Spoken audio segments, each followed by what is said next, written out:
Hari Om, welcome to Sumi's veg kitchen. இன்றைக்கி நம்ம பார்க்க போகிறது சட்டுன்னு டேஸ்டியான ஒரு சிம்பிளான ஒரு குருமா பார்க்க போகிறோங்க. இது இட்லி தோசைக்கு ரொம்ப சூப்பராக இருக்குங்க. இப்போ பாருங்கள், அதுக்கு தேவையான பொருட்கள். இது நம்ம இதை வானலியில் வச்சு வதக்கி அரைக்கிறதுக்கு உண்டான பொருளுங்க. இது இந்த பொருள் என்னென்னு பார்க்குறீங்களா?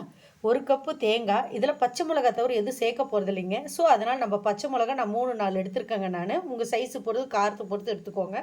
இதில் 4 பூண்டு புல், இது 2 இன்ச் அளவுக்கு இஞ்சி எடுத்துருக்குறேங்க. ஏன்னா நம்ம காரம் அது மட்டும்தான் சேர்க்க போகிறோம். இதில் 1 ஸ்பூன் கெசகசா, ஒரு அரை ஸ்பூன் சோம்பு, ஒரு 3/4 ஸ்பூன் சீரகம், ஒரு 1.5 டேபிள் ஸ்பூன் உளுத்தம்பருப்பு, 1 டேபிள் ஸ்பூன் பொட்டுக்கடலைங்க. இதெல்லாம் நம்ம வானிலையில் வச்சு வதக்கி அரைக்கிறதுக்கு. இப்போது தாளிப்புக்கு பாருங்கள். தாளிக்கிறதுக்கு என்னென்னு பார்த்தீங்கன்னாக்கா, அது பாருங்கள், 1 கப்பு வெங்காயம், 1 கப்பு தக்காளி. இது தாளிக்கிறதுக்கு இந்த எண்ணெய் இல்லைனாக்கா கறிவேப்பிலை, அதுக்கப்புறமா பச்சை பட்டாணி, கொத்தமல்லி தாளிக்கிறதுக்கு. அதே கடைசியாக நம்ம கொதிக்க வைக்கும்போது போடுறதுக்கு. இது பார்த்தீங்கன்னாக்கா எண்ணெயில் தாளித்து போடுறதுக்கு நல்ல வாசனையாக இருக்குங்க.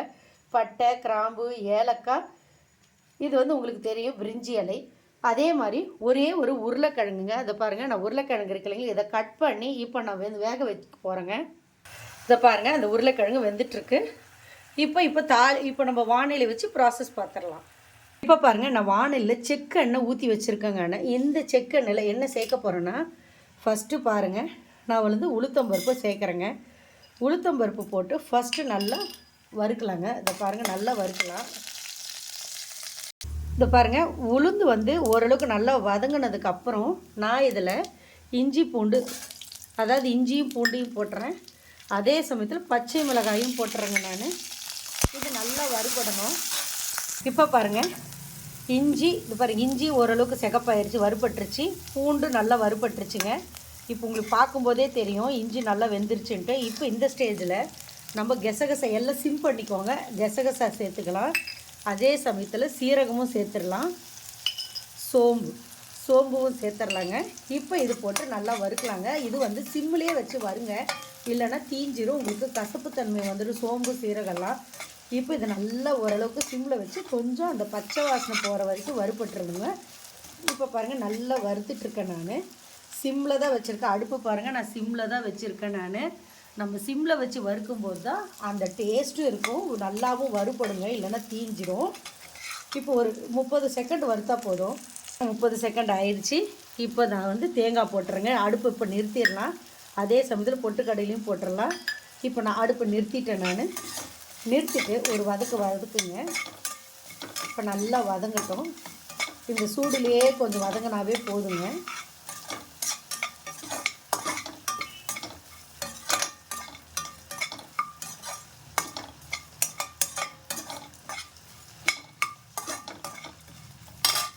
இப்போ பாருங்கள், இது ஒரு மிக்ஸி ஜாரில் நம்ம போட்டு அரைச்சிக்கலாங்க. இப்போ பாருங்கள், இது மிக்சியில் அரைச்சாச்சு. இது நல்லா நைஸாக அரைச்சிட்டாங்க. இது அப்படியே இருக்கட்டும். இப்போ அதுக்குள்ளார நம்ம இங்கே தாளிப்புக்கு பார்க்கலாங்க.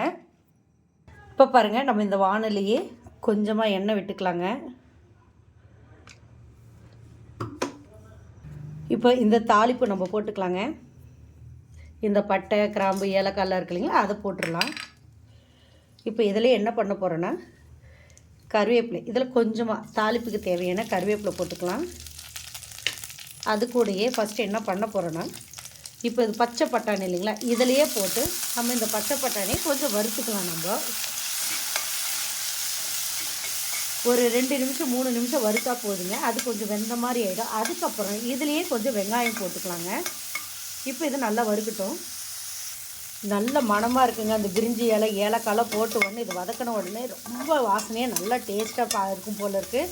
எனக்கு இப்போயே டெம்ப்ட் ஆகுதுங்க அந்த ஸ்மெல்லு. இப்போ பாருங்கள், அந்த பச்சை பட்டாணி நல்லா வறுபட்டுருச்சு. ஒரு 3 மினிட்ஸ் ஆயிடுச்சு. இப்போ நான் இந்த வெங்காயம் போட்டுறேங்க. இந்த வெங்காயம் கொஞ்சம் நல்லா வதங்கட்டும். வெங்காயம் நல்லா வறுபட்டுருச்சு. இப்போ இதெல்லாம் தக்காளி சேர்த்துக்கலாங்க.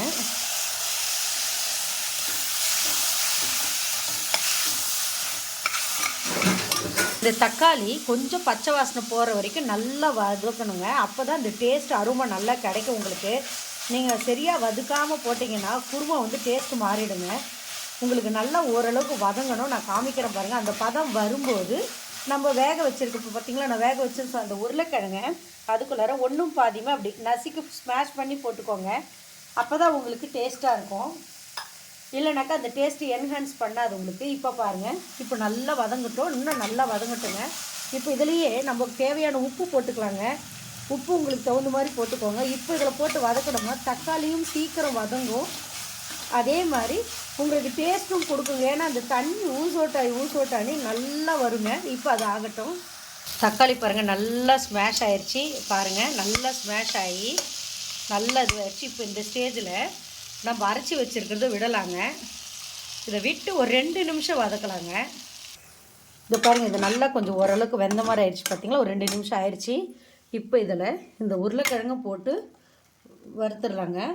இதை பாருங்கள், இந்த உருளைக்கிழங்கு நான் போட்டுறேன். நான் இதையும் போட்டு ஒரு வதக்கலாம். இந்த ஸ்டேஜில் நம்ம இதிலையே இருக்கிற மீதி அந்த இதில் வேஸ்ட் பண்ண வேண்டாங்க. இதையும் இந்த தண்ணியும் இதிலையே ஊற்றிடலாம். இன்னும் கொஞ்சம் கூட ஊற்றிக்கலாங்க. நமக்கு எவ்வளோ திக்னஸ், இது நல்லா திக்காகுங்க.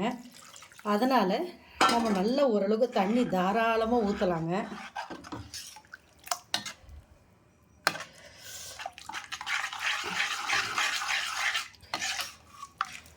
நான் இன்னும் கூட தண்ணி ஊற்றுறேன். நான் பாருங்கள், உங்களுக்கு எவ்வளோ கன்சிஸ்டன்சி வேணுமோ அந்தளவுக்கு நம்ம ஊற்றிக்கலாங்க. நல்ல டேஸ்ட்டாக இருக்குங்க. இதை செஞ்சு பாருங்கள், அப்போ தான் உங்களுக்கு புரியும். ஏன்னா இதில் வேறு எந்த காரமுமே நம்ம சேர்க்கலை. இதுதான் உங்களுக்கு இட்லி தோசைக்கு நல்லா இருக்குங்க. ரொம்ப ஹோட்டல் ஸ்டைலில், அதான் ரோட் சைடில் இருக்குது இல்லைங்களா, அந்த மாதிரியும் நம்ம சட்டுன்னு ஈஸியாக செஞ்சிடலாங்க. சப்போஸ் உருளைக்கிழங்கு இல்லை அப்படின்னா ஒன்றும் கவலைப்படும், பச்சை பட்டாணி போடல, அப்படியே நீங்கள் செய்யலாங்க. அப்படியே செஞ்சாலும் நல்லா ஈஸியாகிடும். குருமா இப்போ நல்லா கொதிக்க ஆரம்பிச்சிருச்சு. இது வித்தியாசமான சுவைங்க. இது வந்து நம்ம ரெகுலராக இருக்கிற குருமா மாதிரி இல்லாமல் கொஞ்சம் டிஃப்ரெண்ட்டாக டேஸ்ட்டாக இருக்குங்க. இது வந்து சில பேருக்கு பிடிக்கும், சில பேருக்கு பிடிக்காது. உங்களுக்கு பிடிச்சதுன்னா மறுபடியும் செய்யுங்க, பிடிக்கலன்னா தேவையில்லைங்க. அதுக்காக அன்வான்ட் கமெண்ட்ஸு அதெல்லாம் தேவையில்லைங்க. நிறைய பேர் மனசு புண்படுத்துகிற மாதிரி போடுறாங்க. என்னோடய வீடியோன்னு இல்லைங்க, நிறைய பேரோட வீடியோவில் பார்த்தீங்கன்னா கீழே நிறைய போடுறாங்க. அது ரொம்ப வேண்டாங்க. ஏன்னா ஒவ்வொருத்தரும் ஒரு இன்ட்ரெஸ்ட்டில் செய்கிறாங்க. அந்த கருத்துக்கு வந்து உங்களுக்கு விருப்பப்பட்டால் அது பண்ணுங்கள், சப்போர்ட் பண்ணுங்கள். இல்லையா நீங்கள் அதை இக்னோர் பண்ணிவிட்டு உங்கள் வேலையை பாருங்கள். ஸோ இந்த நியூ இயரில் வந்து நிறைய பேரோட மனசை புண்படுத்தாத மாதிரி எல்லோரும் கொஞ்சம் கமெண்ட்ஸ் போடுங்க, இல்லைனா போடாதீங்க. ஸோ இந்த குருமா வந்து நல்ல டேஸ்ட்டாக இருக்குங்க. அதாவது எங்களுக்கு இது பிடிக்கும் அந்த மாதிரி. இப்போ இது வந்து வித்தியாசமான சுவையில் சாப்பிடணும்னு நம்ம யோசிக்கிறவங்க இந்த மாதிரி செஞ்சு சாப்பிட்லாங்க. இது இட்லி தோசைக்கு எல்லாருக்குமே நல்லாயிருக்கும். ஈவன் சப்பாத்தி கூட நல்லாயிருக்கும். இந்த அடை தோசை, அடைலாம் செய்கிறாங்க பார்த்தீங்களா, எஸ்பெஷலி இந்த அடை தோசை செய்யும்போது இந்த மாதிரி குருமா செஞ்சிங்கன்னா நல்லா டேஸ்ட்டாக இருக்குங்க. ஸோ இதை நல்லா கொதிக்கிட்டு இதே மாதிரி செஞ்சு பாருங்கள். இப்போ பாருங்கள், இதில் நான் கருவேப்பிலை போட்டுடுறேன், கொத்தமல்லி போட்டுறேன். நான் இப்போ நல்லா கொதி வரட்டும். கொதிச்சிட்ருக்கு. இப்போ நான் வந்து உங்களுக்கு டிஸ்பிளேயில் காமிக்கிறேன். இது நல்லாவே இருக்குங்க. சில பேருக்கு அந்த உளுத்தம்பருப்பு டேஸ்ட்டு பிடிக்காது, தேவையில்லைன்னா கொஞ்சம் குறைச்சிக்கலாம். இதில் ஏன்னா நம்ம பச்சை மிளகா காரம் மட்டும்தான் போட்டிருக்கோம், இஞ்சி பூண்டு அது ஜென்ரல். அதனால் ஒரு சிலருக்கு இது பிடிக்கும், ஒரு சிலருக்கு இது பிடிக்காது. ஸோ இது செஞ்சு பாருங்கள், நல்ல டேஸ்ட்டாக தான் இருக்குங்க. இப்போ நான் டிஸ்பிளேயில் காமிக்கிறேன். இது முற்றிலும் சுவையான டேஸ்ட்டு தாங்க. நல்லா கொஞ்சம் டிஃப்ரெண்ட்டாக தான் இருக்கும், உளுந்து வாசம் அடிக்கும். ஆனால் இது நல்லாயிருக்கும், நல்லாவே தைரியமாக செஞ்சு சாப்பிடலாம். இப்போ பாருங்கள், இது நல்லா கொதிக்கணுங்க. ஒரு சின்ன இன்ஃபர்மேஷன், இது கொஞ்சம் நல்லா கொதிக்கணுங்க. ஏன்னா நமக்கு புதுமையான சுவை இல்லைங்களா, இது கொஞ்சம் கொதிக்கட்டும். பாருங்கள், அது நல்லா கொதித்து நல்ல மணமாக இருக்குங்க. ரொம்ப டேஸ்ட்டாக எங்களுக்கு பிடிச்சிருக்கு. இதே மாதிரி நீங்கள் செஞ்சு பாருங்கள். அது வரைக்கும் உங்களிடமிருந்து விடைபெறுவது உங்கள் சுமித்ரா சுரேஷ் பாபு. நன்றி, வணக்கம்.